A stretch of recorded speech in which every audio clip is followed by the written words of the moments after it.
Oke. Nah. Eh, Topik kita terlalu banyak dengan bos ya. Oh, ganti topik. Oke. Berat soalnya itu. Gini. Nah, guru sekarang ini kan guru yang guru muda yang sekarang ini adalah guru yang baru tamat jadi guru, kemudian ada yang eh, artinya baru-baru kemarin tamat dan sudah menjadi guru kan begitu. Nah, mereka cenderung adalah berada pada guru milenial sekarang. Jadi mereka sudah ketemu dengan daring, pembelajaran daring kan mereka sudah terbiasa. Nah, di sekarang sebagai seorang guru, apa yang Budi rencanakan untuk melakukan pembelajaran baik daring ataupun luring nanti di tahun ajaran baru ini? Oh, udah tentang mengajar ini. Oke. Nah, kalau saya rencananya kan ini kan udah tahun ajaran baru, otomatis Ya. karakter murid berbeda. Saya tidak tahu karakter muridnya gimana ini, kemudian cara komunikasinya bagaimana, karena dia kan angkatan baru nih. Ya. Kita mendapat murid yang baru, makanya dari saya ngajak kelas 6 katanya sekarang. Murid kelas 5 sekarang jadi kelas 6, saya belum tahu karakteristiknya. Cara pertama yang saya lakukan tadi adalah nanti pendekatan via WA group. WA group, kemudian itu untuk khusus anak, WA group untuk orang tua lagi satu. Artinya untuk mengkomunikasikan nanti baik ke siswa maupun ke orang tua akan sama. Berarti Budi buat dua WA, Dua WA WA. untuk anak dan Khusus, WA untuk orang tua. Ya, itu cara saya. Yang sudah saya lakukan yang waktu belajar di rumah kemarin kayak begitu. WA orang tua ada, khusus WA anak ada. Kenapa harus ada dua? Nah, kadang begini, setelah berjalannya waktu, sebenarnya saya sudah sebelum pandemik ini sudah membuat seperti itu polanya. Ternyata ada anak yang kuotanya terbatas. Mungkin orang tuanya belum membelikan, sehingga tugas itu tidak tersampaikan. Seperti itu. Maka penting orang tua. Kadang orang tua kan on saja terus. Nah, ketika orang tua diberikan tugas, dititipkan tugas, mohon disampaikan kepadanya. Seperti ini biasanya akan lebih cepat. Nah, seperti itu. Cuma pengumpulan tugasnya yang bermasalah, mungkin ada yang bekerja kayak gitu. Oke, berarti itu sebagai feedback ya. Jadi forum WA orang tua itu untuk mengontrol apakah anaknya mengerjakan tugas sekaligus sebagai memantau apakah benar anaknya bekerja ya atau mengerjakan tugas. Nah, yang kedua tentang bagaimana cara mengelola nanti kan tahun 2020 2021 ini kan kita belum jelas ini apakah akan ada tatap muka atau tidak kan. Nah, rancangan sementara yang atau harapan Budi sebenarnya inginnya belajar seperti apa sih di tahun ajaran baru ini? Kalau harapannya sih pengennya ke sekolah gitu. Lebih bagus tatap muka gitu. Tetapi kalau melihat dari pernyataan Pak Menteri kemarin dari live-nya ya beberapa menteri itu kan menyatakan kalau zona hijau itu baru percobaan. Nah, mau tidak mau kita harus menyesuaikan, beradaptasi lah bahasanya sekarang, beradaptasi dengan kondisi begini. Nah, pola yang saya akan mau gunakan adalah pola kombinasi daring dan luar jaringan. Yang dalam jaringan ya kayak tadi itu penugasan via WA group melalui komunikasi baik WA group anak dan WA group orang tua yang kita pisah. Secara daring mungkin mencoba menggunakan beberapa platform pendidikan seperti Google Classroom atau aplikasi lain yang kekinian bisa merangsang arah minat belajar anak lah dulu sekarang itu. Yang penting anak itu tertarik untuk belajar, dia belum ke kontennya seperti itu. Luar jaringan juga saya akan coba bertahap.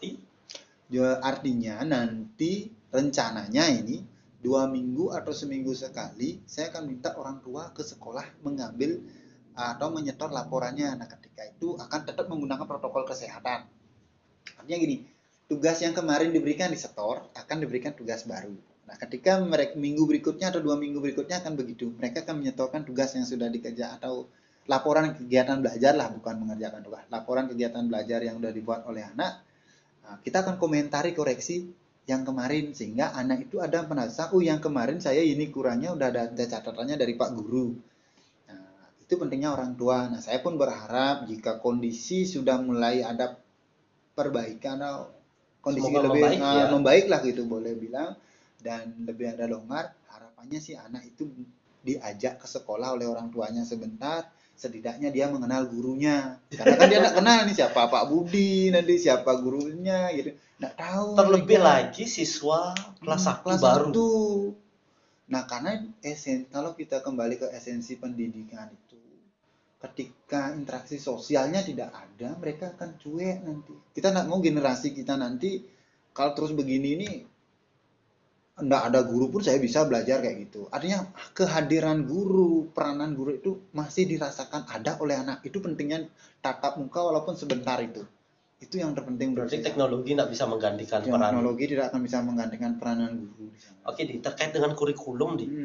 Kalau kita sekarang, apakah ada kurikulum khusus untuk COVID-19 gitulah? Kalau sampai sekarang kan belum ada kebijakan itu dari pusat. Terus rencananya pembelajaran apa yang diberikan? Nah, kalau saya akan rencananya gimana ya? Sistem, boleh kalau dulu kan ada istilah irisan. Oke, Irisan antara K13 dengan ini. Mungkin kombinasi itu. Tetapi esensinya itu, kita di sini tidak mau menuntaskan kurikulum lagi. Kalau saya lebih ke fokus gini. Kunci dasar seorang anak SD itu apa sih? Umpamanya paling tidak dia bisa memahami dari segi bahasa. Dia bisa keilmuannya dari sainsnya. Kemudian paling tidak berhitung lah. Matematika. Mungkin itu yang godok. Nah, ditambah lagi pendidikan karakter yang melibatkan orang tua nantinya. Terkait kurikulum, materi yang sementara mungkin ditugaskan ya kita harus sesuai dengan kurikulum K13 karena kan belum ada kebijakan ke sana sampai ke sana. Nah, cuma dimodif lagi sekali. Bahasa saya mungkin lebih dimodif. Modifikasi kurikulum K13 menyesuaikan dengan COVID. Artinya apa? Tidak semua kurikulum itu harus kita tuntaskan. Ambil beberapa topik yang sesuai dengan kondisi anak, itu yang terpenting. Kondisi Nah, ketika kita berbicara bahwa tidak ada penuntasan kurikulum, tetapi kan anak-anak itu di akhir pembelajaran itu harus tetap punya nilai hasil belajar. Benar. Berarti kan tidak baku atau tidak terstandar di seluruh pendidikan di seluruh Indonesia. Benar. Terkait nilai itu. Nah, jadi melihat itulah ke depan ini perlu sudah dimulai dirancang mungkin dari tingkat pusat bahwa pelaporan hasil belajar pada masa pandemik atau ke depannya tidak berorientasi pada kuantitatif, angka-angka tadi itu pencapaian kurikulum, tetapi akan lebih melihat ke personal kualitas individu. Potensi apa yang dimiliki oleh anak itulah yang direkomendasikan oleh pendidik ke depannya untuk bisa memberikan motivasi kepada anak itu menentukan pendidikannya ke depan. Apabila kurikulum tidak dituntaskan, bagaimana nanti melaporkan kemajuan hasil belajar ke orang tua? Nah, ke depannya ini itu sudah seperti yang saya bilang, kalau kebijakan nanti ke kuantitatif, ke kualitatif, jadi kualitas itu, maka setiap orang tua dengan adanya pandemik ini akan mulai dia mengerti bahwa oh begini kondisi anak saya. Dengan sekolah jenjang dasar hanya memberikan rekomendasi kepada orang tua di sini sekolah yang layak. Orang tua itu adalah mengambil keputusan kemana orang tuanya melanjutkan sekolah. Sebatas itu. Dan kita juga tidak bisa nuntut anak dengan angka-angka saja sekarang tidak. Komunikasi pendidikan ke depan itu adalah bagaimana mengkomunikasikan potensi anak itu mencocokkan lah. Oh, di sekolah saya melihat potensi anak ibu kelihatan di sini. Di sekolah bagaimana? Di rumah bagaimana gitu. Setelah itu, ini Bu rekomendasi selanjutnya untuk keberlanjutan anak ibu seperti ini. Nah, untuk bisa memberikan data seperti itu, guru terus melihat keunikan masing-masing anak itu. Tidak lagi bisa kita melihat klasikal. Personal individu itu berbeda-beda tentunya gitu. Apakah yakin guru mampu melihat keunikan murid? Itu akan menjadi tantangan ke depan. Iya kan? Ya, tantangan ke depan itu ya seperti itu. Kalau kita hakikat kita diberikan tugas mendidik kan itu sebenarnya. Nah, bayangkan coba satu kelas itu berisi 32 paling tidak. Benar. Bagaimana seorang guru bisa melihat ke 32 keunikan itu di? Ya. Idealnya sih begitu, tetapi dalam kondisi nyata mungkin ya kita kan belum tahu ya. Tapi kan kita tetap harus optimis. Nah, bagaimana cara kita melihat ke 32 orang itu keunikannya masing-masing? Kalau berbicara saat ini pandemi tentu agak susah karena kita tidak berinteraksi langsung dengan anak. Tetapi dengan berinteraksi langsung kita tidak berorientasi pada dengan mengamati aktivitas sehari-harinya, setidaknya kita sebenarnya sudah bisa memberikan rekomendasi. Artinya tidak sih seutuhnya bahwa ini loh prediksi benar, tidak.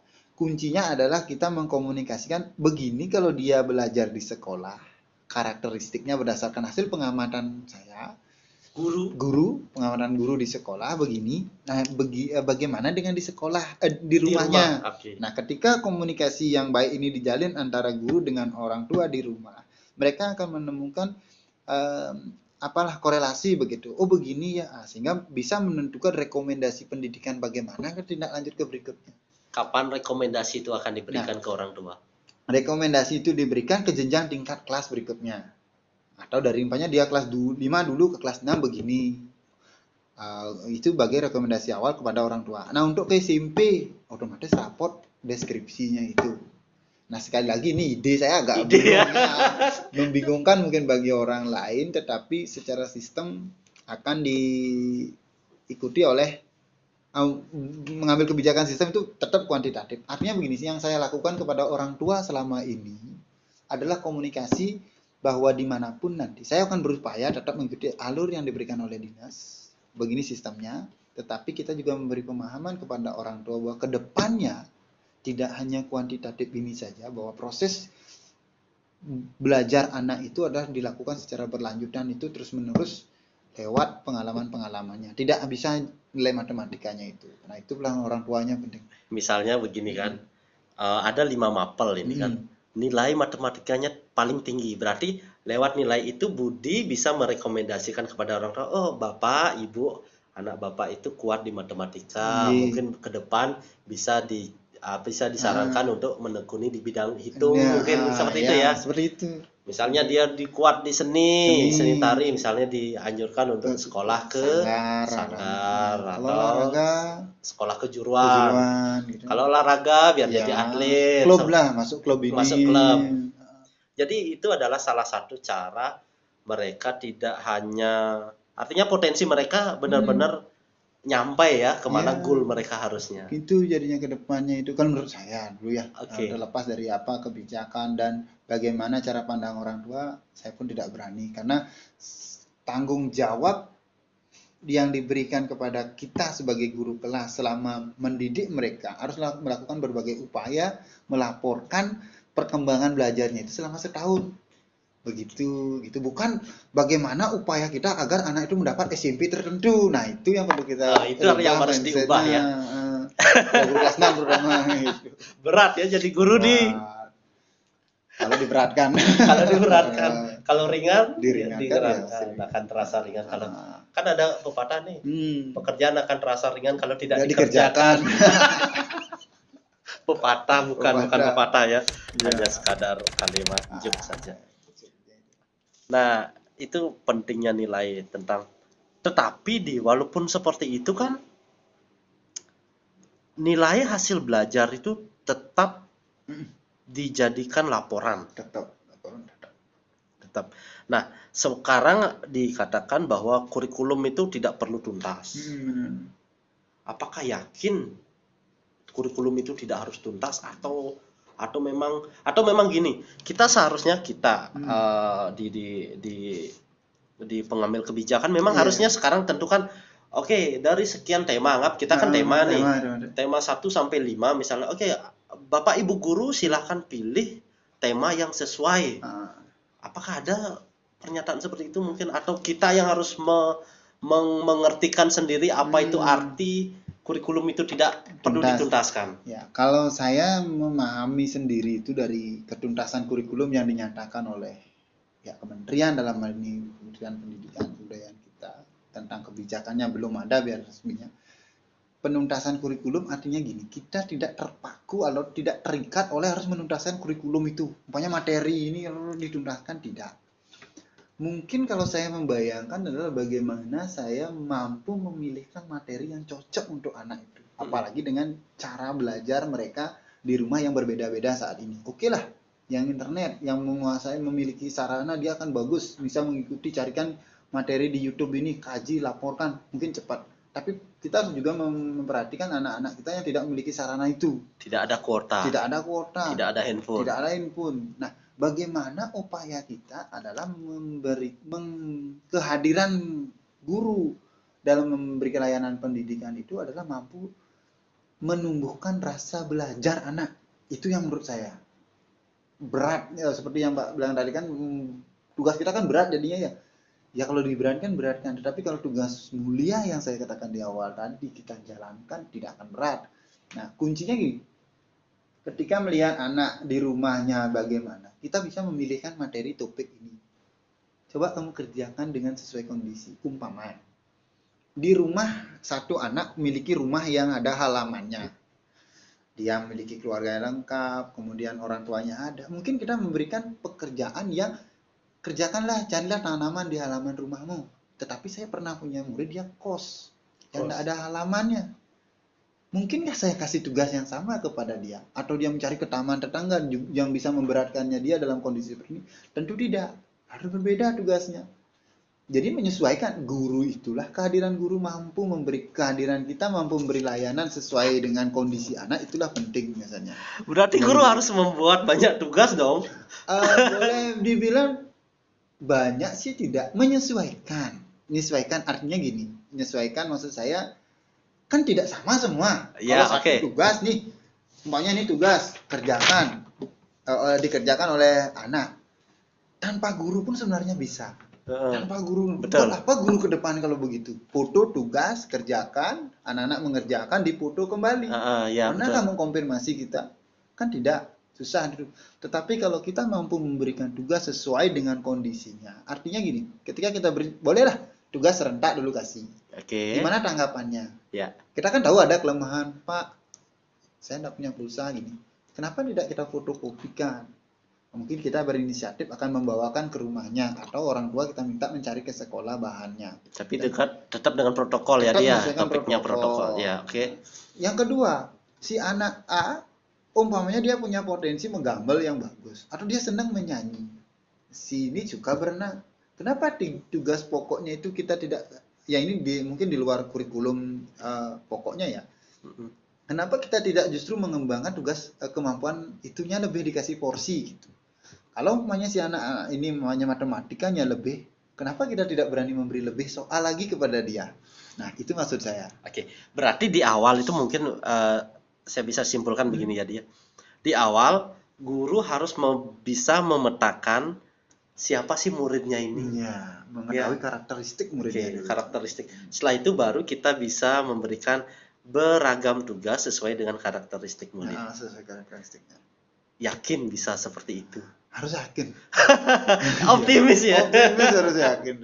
Artinya untuk sebuah gerakan perubahan, apalagi sekarang diwacanakan guru penggerak, guru atau Budi sendiri salah satunya dan bersama teman-teman lain harus benar-benar berani mendobrak apa yang menjadi kebiasaan lama. Benar. Karena ini kondisinya berbeda. Kan. Pandemi ini mengajarkan kita banyak hal ya. Di masa pandemi ini kan banyak kebingungan. Apa, bagaimana? Kalau kita tidak punya optimisme terhadap ini semua, bahwa pendidikan sebagai salah satu alat untuk merubah peradaban ke depan, kita akan selalu terbawa masa lalu. Dulu begini. Kita harus tetap optimis ke depannya ini. Saya ingat pernah membaca atau mendengar atau menonton video ketika Jepang dibom atom. Kaisar Jepang mengatakan, katanya begini, katanya ya, kalau kita belum, berapa guru yang masih hidup? Kenapa kaisar itu mengatakan seperti itu? Saya jadinya merefleksi diri. Ketika pandemik ini datang, kenapa pusat tidak atau pemerintah tidak berkata, berapa guru yang siap menghadapi, merubah, memberi optimisme kepada muridnya? Nah, makanya saya dari ketika pandemik ini tidak terlalu menuntaskan pokok kurikulum menjadi bahasan keberhasilan anak didik saya, tidak. Yang saya lakukan adalah bagaimana menghadirkan optimisme pada dirinya, bahwa you hidup saat ini untuk masa depanmu, bukan untuk masa lalumu lagi. Bagaimana cara-caramu ini, kamu harus semangat. Kamu belajar bagaimana melihat orang tuamu susah saat ini di tengah pandemik ini mencari materi. Nah, siapa yang bisa memberikan motivasi itu dan bisa digugu? Guru. Nampaknya kalau mungkin Kaisar Jepang pada waktu itu seperti itu, sekarang menteri kita, Mas Menteri itu akan bilang, siapkah Anda jadi guru penggerak? Ya, harus siap bergerak. Namanya pertanyaan di tadi itu sudah dijawab bahwa salah satu upaya untuk memperbaiki pendidikan di era ini adalah hadirnya guru Hadirnya guru penggerak. Seperti itu biasanya. Ya. Guru penggerak ya benar. Guru penggerak itu harus optimis ya. Optimis. Guru hadir memberikan optimisme untuk menjawab masa depan. Nah, itu mungkin. Nah, misalnya kan tidak jarang ya, mungkin banyak guru ya, termasuk mungkin diri saya sendiri, benar-benar. yang tidak memiliki optimisme tinggi. Sekarang dengan ada program dari Mas Menteri, bisa nggak Budi melakukan upaya agar teman-teman Budi, teman terdekat dulu kan tidak mungkin kita bisa ngeblas langsung pada banyak orang kan, menghadirkan optimisme tinggi itu kepada teman-teman. Oke. Nah, perlu mungkin saya katakan begini, di awal mungkin saya tidaklah guru yang sesempurna mungkin, artinya sudah sangat baik, dan tentu saya juga guru yang memiliki beberapa kekurangan, kelemahan atau kekeliruan dalam melakukan pendidikan selama ini. Tetapi dari itu semua, saya memiliki kesadaran diri bahwa saya ini loh menjadi guru yang harus terus belajar. Nah, kita ini, kalau kita yang pesimis, bagaimana anak didik kita? Walaupun kemarin kita gagal atau tidak benar lah sekali. Nah, mengajak teman-teman seperti itu, maka di awal saya katakan, pertama kita syukuri dulu profesi kita menjadi guru. Yang kedua, bahwa kehadiran kita itu harus bisa memberi optimisme bahwa ini jalan, kalau dalam keyakinan kita kan ini jalan dharma sebenarnya gitu. Apa sih lagi yang kita, buat apa kita ke dunia ini, kalau gitu bahasa spiritualnya orang itu, buat apa kita ke dunia ini gitu. Apakah saya jadi guru mengajar saja? Tidak. Ada nilai-nilai kehidupan yang harus kita cari, harus kita beri, sehingga yang kita dapat bisa menjadikan bekal untuk menguatkan diri kita. Apalagi kita memang diberi tugas untuk mengajak orang lain ini. Seperti itu, maka kita harus menemukan optimisme, paling tidak dari diri sendiri dululah. Kemudian untuk rekan-rekan, bahwa pada masa ini kita ini memiliki peranan yang penting, walaupun tidak terlihat secara langsung, tetapi memiliki peranan penting sangat, kalau kita bisa memanfaatkan tugas kita ini sebagai guru. Ya, mungkin gitu saja, karena saya pun tidak mengatakan bahwa yang saya lakukan berhasil, kan tidak bisa dilihat langsung. Sekarang mendidik itu tidak bisa langsung kayak makan cabai gitu. Sekarang makan, sekarang pedas ya. Nah, gitu. Topik kita cukup ngelantur nih. Memanas jadi. Memanas. Nah, tapi ini penting loh. Tapi ini penting ketika kita bicara bahwa peran guru di masa pandemi ini sangat penting. Sangat penting. Guru juga perlu sumber daya. Benar. Guru juga seorang manusia yang harus ditingkatkan sumber dayanya, kan begitu dia. Coba buat sebuah ajakan agar guru itu mau jadi guru penggerak. Wih, ini berat ya. Gimana ya? Bagi teman-teman rekan guru, pada masa pandemi ini, bahwa kehadiran guru itu sangat dinanti oleh anak-anaknya, dan saya yakin selama ini teman-teman kan sudah melakukan itu semua. Nah, lebih daripada itu, cobalah kita lebih memaknai tugas dan profesi kita ini sebagai seorang pendidik, bahwa di tengah pandemik ini kita bisa memberikan optimisme kepada anak didik kita, kepada orang tua, bahwa hidup kita ini adalah berkelanjutan. Kita tidak hanya berbicara tentang mendidik, memberi tugas saja sudah selesai, tetapi ada nilai-nilai kehidupan yang bisa kita berikan kepada mereka, yang bisa bermanfaat dan berguna dalam kehidupannya, yang akan berdampak kepada kehidupan kita juga. Karena masyarakat, kita berada di tengah masyarakat itu. Nah, untuk itu, mari kita bergerak semua, tingkatkan kompetensi kita saling berbagi dengan teman-teman, kita melakukan berbagai upaya yang bisa menumbuhkan minat belajar anak itu, sehingga mereka merasakan kehadiran guru dan ilmu itu penting bagi hidup mereka, penting bagi kehidupan mereka sehari-hari, sehingga mereka memerlukan bahwa nilai-nilai sosial itu masih diperlukan di dalam pandemi ini. Jujur, masa pandemi ini akan seperti menyekat sosial menjadi setiap individu. Sosial distancing ada, physical distancing ada. Ini Saya takut kalau ini lama-lama akan ada sifat individualisme. Maka kehadiran guru yang bisa menumbuhkan optimisme tadi akan mampu tetap memberikan kehadiran kehidupan sosial, bahwa kita masih membutuhkan interaksi, membutuhkan bantuan satu sama lain, dan itu hanya bisa dilakukan oleh guru-guru yang mau bergerak. Guru-guru yang siap memberikan perubahan, siap menerima tugas dengan ikhlas, dan siap mengabdi untuk bangsa dan negara. Wah, serem jadinya. Salam guru penggerak. Salam guru penggerak. Oke, itu tadi obrolan kita bersama Budi Arse. Jangan lupa untuk like, subscribe, komen di ERV Project. Bye-bye.